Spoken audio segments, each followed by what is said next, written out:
So now that you have a rear view on the panner, we get some extra parameters in the panner, and they have to do with the third axis of motion. We have a z-axis now, an up and down axis, to give us 3 dimensions.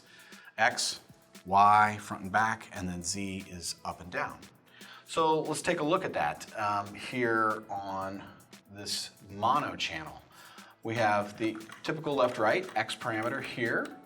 Then we have the Y parameter to go to the rear, up to the front. And here is the third parameter, the Z axis, which is bottom to top. So now, as you can see, I can move that sound source with all 3 axes anywhere in the room. Up and down, backwards and forwards, left and right. Now if you'll notice, when I raise the sound source all the way up, that the dot here, the yellow circle on the left, has gotten larger. This indicates that the sound source is closer to the ceiling, as if you're looking down on the room in this viewpoint. Just like it gets bigger when in the rear view, when I pull the sound source towards the back of the room, the dot gets larger, the red dot. This just gives you some visual indication in both views of actually where the sound source is within the space. Now, if I switch to a stereo or multi-channel audio track, we get a few more parameters too, now that we're dealing with multiple sources. So once again, I can move the stereo pair front and rear. I can move it all the way left or all the way right, and then up and down. Once we have this audio source somewhere in the middle of the room, I have 3 more rotational parameters here. I can rotate the sources around the X on the horizontal plane. I can rotate them around the center, but now I can also rotate them vertically around the Y-axis. Since we have a new Z-axis available, we're able to rotate in a vertical dimension. Now, if we had a 5.1 source, we'd be able to also rotate around the X-axis, front and backwards, up and down at the same time. So here I have a 5.1 reverb return. So we have 5 signal sources in this channel.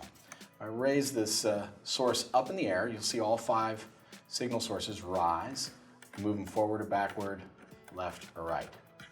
Now let's take that third rotational axis, and you can see I'm rotating all the sources around the X-axis. So they're going up and then forward, down, and then back, or either direction. You get complete rotational control over the 5.1 source. So you can really do some interesting special effects with this. Not only can you go around the head, but you can go over and around the head in the other dimension, in either direction. So there you can see how this new axis gives you a freedom of motion in 3 dimensions, opening up all sorts of opportunities to create some interesting soundscapes that are very enveloping in the Atmos environment. Now, these Z parameters work both in the bed mode of Atmos, and also with objects. However, when you're using objects, they're going to be much more specific and much more distinct than they will be in bed mode. Bed mode is limited, it's the traditional level control, whereas the object mode uses the processing power of the RMU unit to precisely place those sound sources within the environment. So if you're doing some very wild motion of sound sources, using the objects in Atmos is going to give you a much more dramatic result than doing that same sort of motion in the bed track.